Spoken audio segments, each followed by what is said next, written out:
بسم الله الرحمن الرحيم. المجموع اسم دل على آحاد مقصودة بحروف مفردة بتغير ما، إما لفظي كرجال في رجل، أو تقديري كفلك على وزن أسد، فإن مفرده أيضا فلك لكنه على وزن قفل، فقوم ورهط ونحوه. وإن دل على آحاد لكنه ليس بجمع إذ لا مفرد له. اس عبارت میں مصنف رحمۃ اللہ علیہ نے جمع کی تعریف کی ہے. جمع کی تعریف کی ہے. جمع کی تعریف تم نے نحو کے اندر کیا پڑھی ہے؟ جمع وہ اسم ہے جو دو سے زائد پر دلالت کرے، اور بس اتنی تعریف پڑھی ہے. اور اس کے واحد میں لفظی یا تقدیری تغیر کیا گیا. اس کے واحد میں لفظی یا تقدیری تغیر کیا گیا، اس کو کہتے ہیں جمع. تو وہی جمع کی تعریف مصنف نے بھی کی ہے. المجموع اسم، جمع ایسا اسم ہے دل علی آحاد مقصودۃ بحروف مفردۃ، جو دلالت کرے ایسے افراد پر. آحاد بمانا افراد، آحاد بمانا افراد. جمع ایسا اسم ہے جو دلالت کرے ایسے افراد پر جو مقصود ہوں مفرد کے حروف سے، جو مقصود ہو مفرد کے حروف سے، بتغیر ما، کچھ تغیر کے ساتھ، کچھ تغیر کے ساتھ. تو یہ جمع کی تعریف کر دی ہے کہ جمع ایسا اسم ہے جو ایسے افراد پر دلالت کرے، جو ایسے افراد پر دلالت کرے کہ وہ افراد مفرد کے حروف سے مقصود ہوں، وہ افراد مفرد کے حروف سے مقصود ہوں، اور اس میں کچھ نہ کچھ تغیر کیا گیا ہو، مفرد میں کچھ نہ کچھ تغیر کیا گیا ہو. پھر تغیر کی دو قسمیں تھی، تغیر لفظی، تغیر تقدیری. جیسا کہ تم نے پڑھا لفظی یا تقدیری تغیر کے ساتھ، لفظی یا تقدیری تغیر. تو تغیر کی دو قسمیں ہیں، ایک تغیر لفظی ہے، ایک تغیر تقدیری ہے. تغیر لفظی کس کو کہیں گے؟ تغیر لفظی کہتے ہیں کہ مفرد کے حروف میں اور حرکات و سکنات میں تبدیلی، مفرد کے حروف میں یا حرکات و سکنات میں کوئی تبدیلی کی گئی ہو. تغیر تقدیری کس کو کہیں گے؟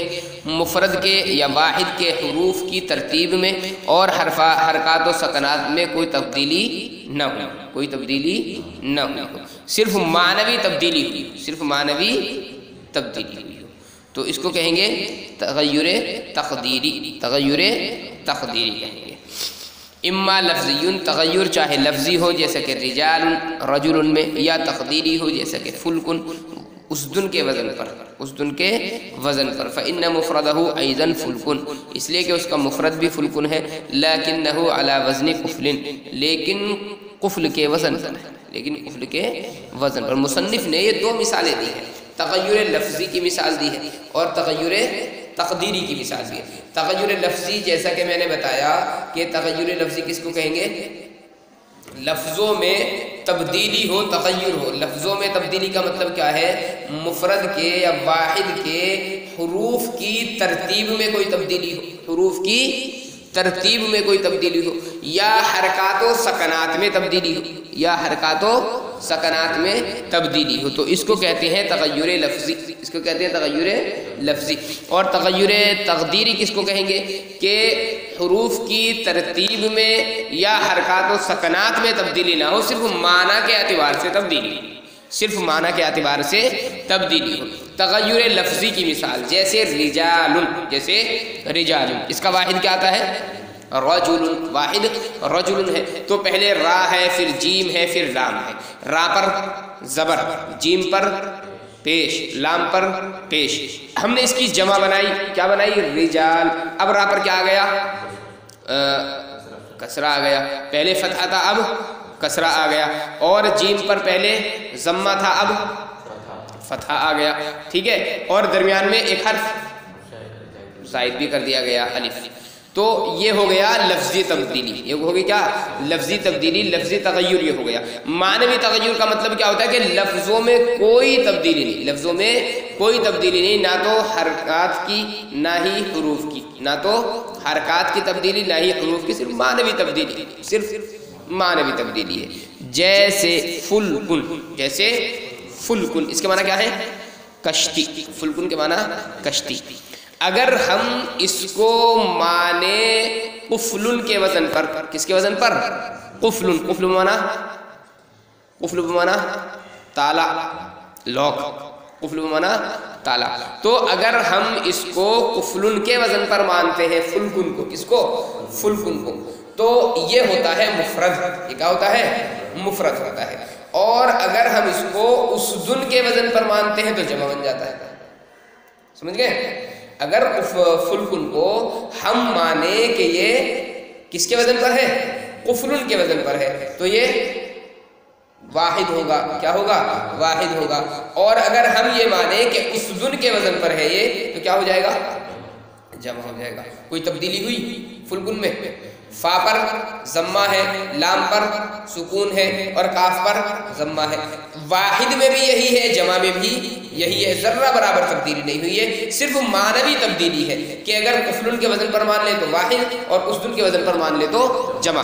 یہ ہے تغیر تقدیری۔ کیا ہے یہ؟ تغیر تقدیری۔ اب آپ کی عبارت ذرا سمجھ میں آئے گی۔ اب دیکھو، المجموع اسم دل علی احاد مقصودۃ، مجموع یعنی جمع ایسا اسم ہے جو دلالت کرے ایسے افراد پر جو مفرد کے حروف سے مقصود ہوں، مفرد کے حروف سے مقصود ہوں۔ اس کا جو فائدہ ہوگا یہ میں آپ کو آگے بتاؤں گا، انہوں نے کیوں کہا ہے کہ مفرد کے حروف سے وہ مقصود ہوں۔ بتغیر ما، کچھ تغیر کے ساتھ، یا تو تغیر لفظی ہو جیسے کہ رجال رجل میں، یا تغیر تقدیری ہو جیسا کہ فلکن اسدن کے وزن پر۔ بس بے شک اس کا مفرد بھی فلکن ہے، لیکن وہ قفلن کے وزن پر ہے، لیکن وہ قفلن کے وزن پر ہے۔ فقوم ورهط ونحوه وإن دل على آحاد لكنه ليس بجمع إذ لا مفرد له۔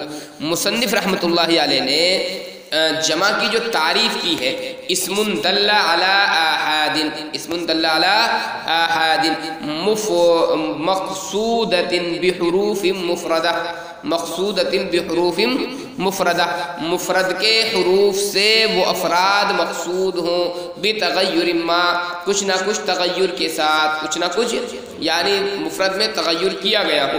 تو یہ جو قید مصنف نے ذکر کی ہے، علی آحاد مقصودۃ بحروف مفردہ بتغیر ما، اس کا فائدہ آپ ذکر کر رہے ہیں، اس کا فائدہ ذکر کر رہے ہیں۔ جمع کے اندر گویا کہ دو چیزیں ہیں۔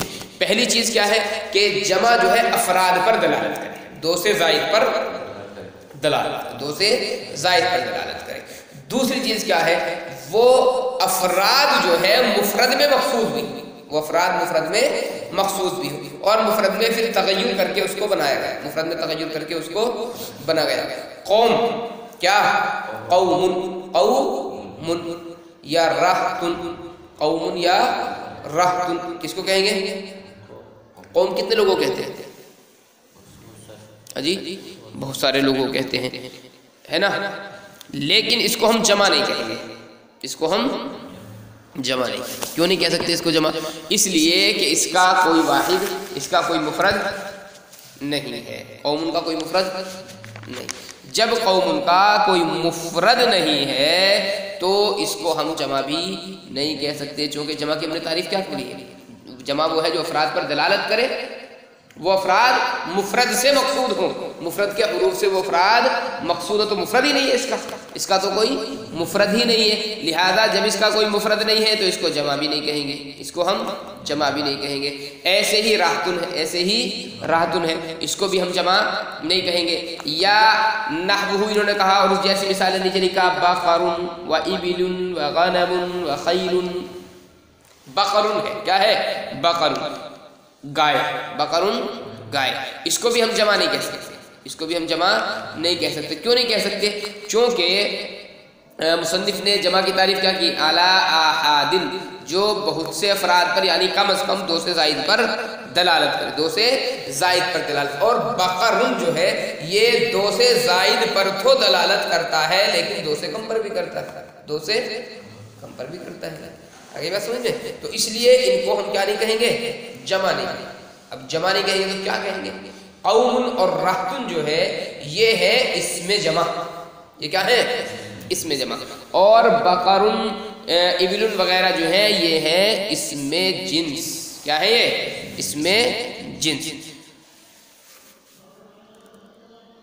اس کا مطلب کیا ہے؟ اسم جمع اور اسم جنس ان دونوں میں کیا فرق ہے؟ ان دونوں میں تھوڑا سا فرق ہے. اسم جمع کس کو کہیں گے؟ اسم جمع وہ اسم کہلاتا ہے جو دو سے زائد پر تو دلالت کرے. اسم جمع وہ اسم کہلاتا ہے جو دو سے زائد پر تو دلالت کرے لیکن اس لفظ سے اس کا کوئی مفرد نہ آتا، اس لفظ سے اس کا کوئی مفرد نہ آتا ہو، اس کو کہتے ہیں اسم جمع. جیسے قوم اور رہتن ہے یہ دو سے زائد پر تو دلالت کرتے ہیں، دو سے زائد پر تو دلالت کرتے ہیں لیکن اس لفظ سے ان کا کوئی مفرد نہیں آتا ہے. اسم جنس کس کو کہیں گے؟ اسم جنس وہ ہے کہ جس کا مفرد تو آتا ہو، جس کا مفرد تو آتا ہو لیکن وہ قلیل اور کثیر سب پر صادق آتا ہے، قلیل اور کثیر سب پر صادق آتا ہے. جیسے بقرن ہے، بقرن کا معنی گائے، دو سے زائد پر بھی بولا جاتا ہے لیکن دو سے کم پر بھی بولا جاتا ہے، قلیل اور کثیر سب پر بولا جاتا ہے. اگرچہ بقرن کا واحد بقرتن آتا ہے، گولتا کے ساتھ میں اس کا واحد آتا ہے لیکن چونکہ یہ بقرن جو ہے قلیل اور کثیر سب پر بولا جاتا ہے اس لیے اس کو بھی کیا نہیں کہیں گے؟ ہم جمع نہیں کہیں گے بلکہ اس میں جنس کیا کہیں گے؟ اس میں جنس. اسی کو مصنف نے بیان کیا فقوم و رہتن و نحوہ. پس قوم اور رہتن وغیرہ اگرچہ دلالت کرتے ہیں افراد پر لیکنہ لیس بجمع، لیکن یہ جمع نہیں ہے. اذ لا مفرد لہ، اس لیے کہ ان کا کوئی مفرد نہیں، ان کا کوئی مفرد نہیں. نیچے لکھا حتی یقصد الاحاد بحروفہ، حتیٰ کہ اس کے حروف سے آحاد یعنی افراد مقصود ہو. جب مفرد ہی نہیں ہے تو افراد بھی مقصود نہیں ہو سکتے مفرد سے. اتنی بات سمجھ میں آ گئی آپ حضرات کی. آگے مصنف رحمۃ اللہ علیہ نے پھر جمع کی قسمیں بیان کی ہیں. ثم الجمع على قسمین مصحح وهو ما لم يتغیر بناء واحده ومكسر وهو ما يتغير فيه بناء واحده، والمصحح على قسمين مذكر وهو ما الحق بآخر. چلو اسے بعد میں دیکھتے ہیں. ثم الجمع على قسمين، تو یہاں سے مصنف رحمۃ اللہ علیہ نے جمع کی دو قسمیں بیان کی ہیں. آپ جانتے ہو جمع کی دو قسمیں، ایک جمع تصحیح، ایک جمع تکسیر. جمع تصحیح، جمع تکسیر. جمع تصحیح کس کو کہیں گے؟ جس میں واحد کا وزن سلامت رہے. اور جمع تکسیر کس کو کہیں گے؟ جس میں واحد کا وزن سلامت نہ رہے، واحد کے حروف میں تبدیلی نہ ہو. واحد کے حروف میں تبدیلی نہ ہو تو جمع تصحیح ہوتا ہے، اور حروف میں تبدیلی ہو جائے تو جمع تکسیر سے جاتا ہے. اسی کو انہوں نے بیان کیا. ثم الجمع على قسمین، پھر جمع کی دو قسمیں ہیں. مصحح جمع تصحیح، وهو ما لم يتغیر بناء واحدہ، اور وہ ہے کہ نہ متغیر ہو اس کے واحد کی بنا، نہ متغیر ہو اس کے واحد کی بنا یعنی واحد میں تبدیلی نہ ہوئی ہو. ومکسر، اور جمع مکسر ہے. وهو ما يتغیر به بناء واحدہ، اور جمع مکسر وہ ہے کہ متغیر ہو جائے اس میں اس کے واحد کی بنا. پھر آپ جانتے ہو جمع تصحیح کی دو قسمیں ہوتی ہیں، جمع مذکر سالم اور مؤنث سالم. جمع مذکر سالم اور جمع مؤنث سالم، اسی کو مصنف نے آگے بیان کیا. والمصحح علی قسمین، اور جمع تصحیح دو قسموں پر ہے. مذکر، جمع مذکر ہے، اور دوسری کیا ہے؟ جمع مؤنث ہے. وہ آگے بیان کریں گے مصنف رحمۃ اللہ علیہ. مذکر کے بنانے کا طریقہ کیا ہے؟ جمع مذکر کے بنانے کا طریقہ کیا ہے؟ مفرد منصرف، صحیح مفرد منصرف، قائم مقام صحیح میں کیا ہے جی؟ وَهُوَ مَا أُلْحِقَ بِآخِرِهِ واو مضموم ما قبلها ونون مفتوحة، اور جمع مذکر وہ جمع ہے کہ لاحق کیا جائے اس کے آخر میں واو مضموم، واو ما قبل مضموم، واو ما قبل مضموم لاحق کیا جائے جس کے آخر میں ایسا واو مضموم ما قبلها کہ جس سے پہلے مضموم ہو، جس سے پہلا حرف مضموم ہو. ونون مفتوحۃ، اور زائد کیا جائے کیا؟ نون مفتوح. تو جمع مذکر سالم بنانے کا قاعدہ کیا ہے کہ جمع مذکر سالم وہ جمع کہلائے گی جس کے آخر میں واو ما قبل مضموم اور نون مفتوح زائد کر دیا جائے، یا ما قبل مکسور اور نون مفتوح زیادہ کر دیا جائے، یعنی حالت رفعی میں واو ما قبل مضموم اور نون مفتوح، حالت جری اور کسری حالت نصبی اور جری میں یا ما قبل مکسور اور نون مفتوح زائد کیا جائے، کا مسلمون جیسے مسلمون، یا ما قبل مکسور اور نون مفتوح زائد کیا جائے، اسی طرح ونون کذالک نون اسی طرح یعنی نون مفتوح لید اللہ علی ان معه اکثر منہ تاکہ دلالت کرے اس بات پر کہ اس کے ساتھ میں اس سے زائد ہے، یعنی ایک سے زائد پر دلالت کرے، ایک سے زائد پر دلالت، جیسے مسلمون یا مسلمین، مسلمون سے بنا ہے، کس سے؟ مسلمون سے۔ جمع مذکر ہمیں اس کی بنانی تھی جمع مذکر سالم، تو آخر میں کیا کیا؟ حالت رفع میں واو ما قبل مضموم اور نون مفتوح زیادہ کر دیں گے، مسلمون ہو جائے گا، اور حالت جری اور نصبی میں یا ما قبل مکسور اور نون مفتوح زائد کر دیں گے، کیا ہو جائے گا؟ مسلمین۔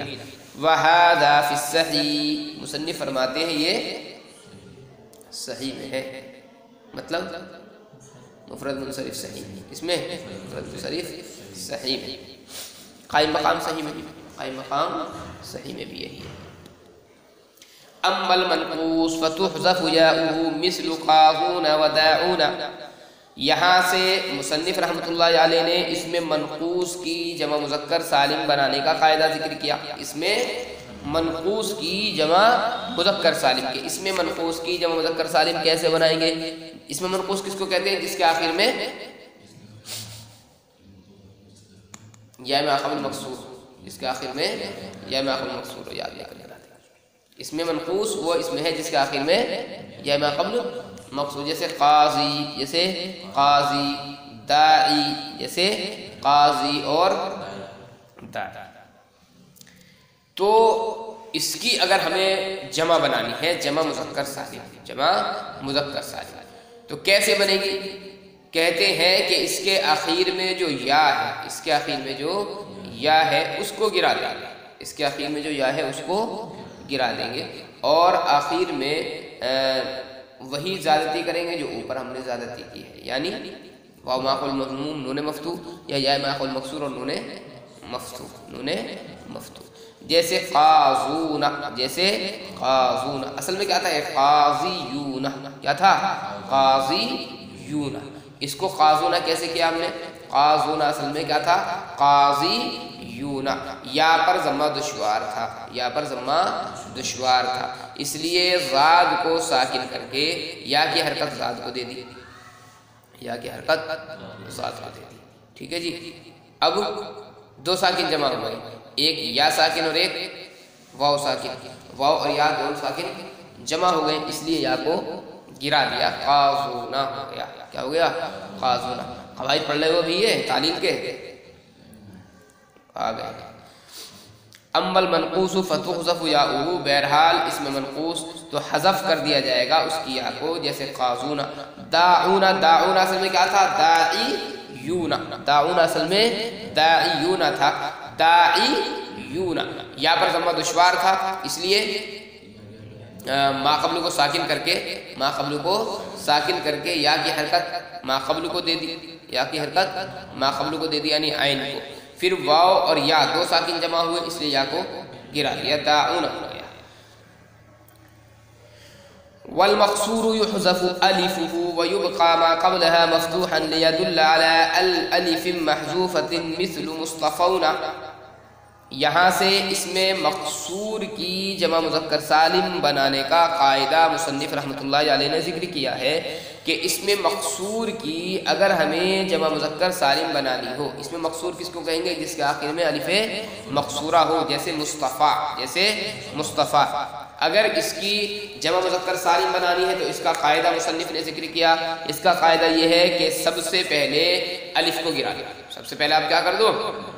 الف کو گرا دو، اس کے بعد میں وہی قاعدہ جاری کرو جو اوپر ہے، واو ما قبل مضموم اور نون مفتوح جاری کر دو، واو ما قبل مضموم نون مفتوح جاری کر دو۔ ہاں البتہ اس میں یہ کیا جائے گا کہ الف سے پہلے جو فتحہ تھا اس کو باقی رکھا جائے گا، الف سے پہلے جو فتحہ تھا اس کو باقی، اگرچہ واو جو ہے اپنے ماقبل ضمہ چاہتا ہے، واو ماقبل ضمہ چاہتا ہے، لیکن یہاں پر واو سے پہلے فتحے کو باقی رکھا جائے گا، اور اس کے باقی رکھنے کی وجہ یہ ہے تاکہ یہ الف محذوف پر دلالت کرے، تاکہ فتحہ جو ہے الف محذوف پر دلالت کرے۔ جیسے مصطفیٰ ہے، اس کی اگر ہمیں جمع مذکر سالم بنانی ہے تو ہم بنائیں گے مصطفون، مصطفون، اگرچہ قاعدے کے لحاظ سے مصطفون ہونا چاہیے، کیا ہونا چاہیے؟